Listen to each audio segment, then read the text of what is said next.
Hi guys, in this video I will be giving you 7 tips when becoming a teacher. The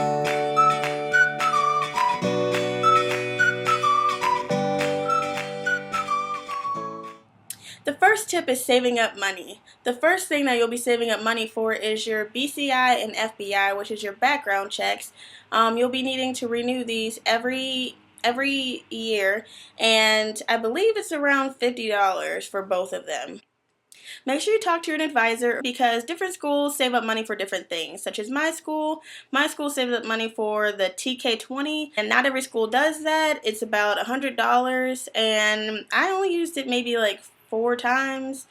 It was not that useful, but they make you buy it and they require you to download certain finals for certain classes. So if you're at the University of Akron, you'll be spending $100 for TK20. The next thing to save up for is the OAE tests, or whatever state you're in, the assessments. For me, I'm double majoring, so I had to take 3 tests and they're $100 each. If you fail them, you have to pay another $100. So make sure you study and take practice tests and just study your butt off because you do not want to spend another $100. I have another video for what to expect and tips for the OAE, so take a look at that. The next thing that you need to save up for is something called the EdTPA, and not every school does it. Not everyone knows what the EdTPA is, but it is $300 and you need to take it during a student teaching. So definitely make sure you talk to your advisor to see if you guys do it, and if you do, you need to start saving up now because it's a lot of money. You don't pay for the EdTPA immediately. You pay it towards the end of the semester just in case something happens and you can't finish out your student teaching. You don't want to spend $300 at the beginning and not finish it and then have to pay it again the next semester. So you'll have plenty of time to save up during student teaching, but I would save up way ahead of time just in case anything happens. The next thing that you want to save up money for, you don't have to, but professional clothes. I had a friend who bought an outfit every semester, and by the time she did student teaching, she had a nice wardrobe. But not everyone stays the same weight when you're going through college, so I would maybe buy a couple outfits here and there, but really save up money for when, like, the end of your last semester before student teaching, and then start buying your clothes. For me, luckily, I do not have to buy professional clothes right now because I'm doing preschool and they prefer me to wear like khakis and maybe like sweatpants, and it's very nice. It saves a lot of money, but not everyone gets the opportunity to do that, so definitely make sure you save up money for professional clothes. One way to help you save up on money is moving into an apartment. For freshmen, I would advise you to stay in the dorm just for that first year so that you can get your college feel. But after that, definitely move out so that you can save up money. The money that would have been towards your apartment, you can still accept those loans, and then they'll send you a refund check, and you could use that towards your apartment. And say like one dorm at my school was about, I want to say around 8,000, 9,000 a semester or a year. I want to say a year.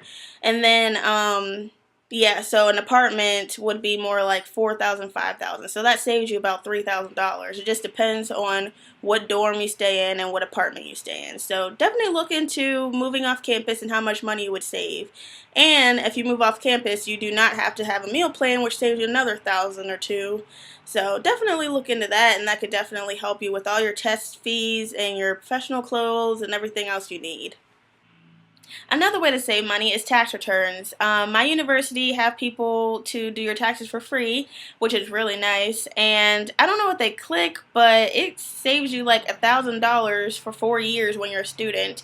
The first time they did it, I was watching them, and they were gonna give me like $100, maybe $200 back, and I was like, that's pretty good, especially about how much money I made that year. It was like maybe 6,000 maybe. And I was like, 200 is not that bad. And then they clicked a button and immediately it jumped to like 1,100, 1,200, and I was like, okay, I'll take that. And definitely talk to people about that. There's a certain name, I will put that below. But definitely when you do your taxes, ask them about it, and it'll possibly give you $1,000. Another tip when becoming a teacher is observing. Definitely observe during the beginning of your classes for education, because towards the end of your classes, when you start observing, you might find out that that's not really for you. So you want to know at the beginning that that's what you want to get into and that's what you want to do for the rest of your life. I know two people, one guy, he graduated, and when he started teaching, he absolutely hated it. And I think he should have tried a little bit more, maybe tried maybe another year of teaching, but he did not like it. And there was another girl, she finished her classes, but she didn't student teach, because around that time, right before student teaching, she realized that's not what she wants to do. So definitely observe classes. You can ask if you can shadow, maybe if, I don't know if they'll let you, but you can ask if you can do lesson plans.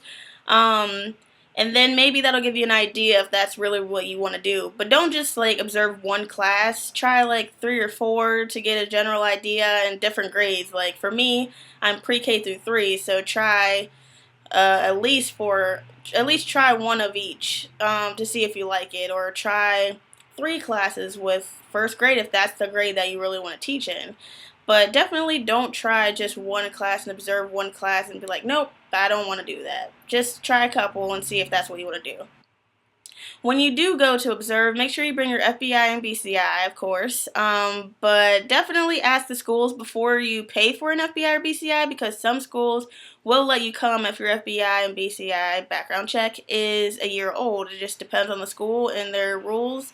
Some schools allow you to visit maybe 3-4 times before you have to provide a background check. So definitely ask before you buy a whole new one, because you might not need it yet. The next tip is volunteer. I only say this because you get to network a lot when you volunteer, and I know one person volunteered to be a volleyball coach, or I think maybe it was a cheerleading coach, and she did it for about a semester to a year, and then after she graduated, they're like, we really like you, we want you to work for us. So definitely get to know your community, help out. And they might want to hire you once you actually get your teaching license. And if they're not hiring you, then they might know a school who is. Like, say their positions are all full, they might say, hey, we can't hire her right now, but we really like her. Could you maybe give her an interview? We think that you might really like her at your school too. So definitely keep an open mind, volunteer, get into a lot of community activities, and see what happens. The next tip I'm going to give you is ask an advisor to give you a list of classes that you need to get into the program for the College of Education, and take those first. And make sure that you're really into becoming a teacher. Make sure you know for a fact that you want to become a teacher. If you do, definitely take those classes first so that you get right into the program and start heading for graduation. If you're not 100% sure with being a teacher just yet, I would stick with just the gen eds. But if you know for a fact that you want to be a teacher, definitely get the list of classes to get into the program and take those first.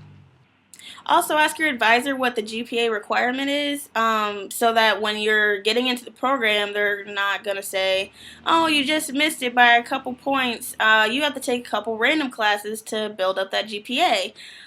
Definitely know at the beginning what the requirement is, so that getting into the program is a smooth process. My next tip is go on RateMyProfessors.com. RateMyProfessors.com is like my best friend. It tells you which teachers are the best, which teachers suck, which teachers have really hard tests, which teachers you don't need books for. It tells you almost everything you need to know about these teachers. And not every single teacher is going to be on there, but majority of them are. And the ratings are pretty accurate. There are a couple that are a little bit skewed, because some students are going to be slackers, and if they get bad grades, they're going to definitely say something about it on the RateMyProfessor.com. And some students who get A's are like, great, I'm out of here, and they don't really care about rating the teacher. So I would say get a general idea with a couple of them. I would say if there's only 1 or 2 good ratings, don't stick with just those 2. If they have maybe like 10 or more, then those are probably a little bit more accurate. Another tip is look for career fairs for teachers. In my school, we have Noted, and they have a lot of schools that stand out, and you just walk around, hand out your resumes, talk to them, and if they really like you, some of them will hire you on the spot. A lot of them are in Ohio, some of them are in California, North Carolina, Florida. But it's just a career fair for teachers. If you're not student teaching or graduating yet and you still want to go to Noted, if you can, I would say that you should go. Only because you'll get to know what to look for when you are actually looking to get a job. The last tip is finding out where you can teach based on your licensure. I know in Ohio, when you graduate with your teaching license, you can teach pretty much anywhere because we have one of the better teaching licenses. I will share a link below showing which states you can teach in based on where you got your license. So it'll have each state and it'll say any teacher can teach here except for this state, and this state. So definitely take a look at that and see if that's what you want to do, if you want to teach outside of the state. Thanks for watching. Let me know what you think of the video. Definitely comment below and have a great day.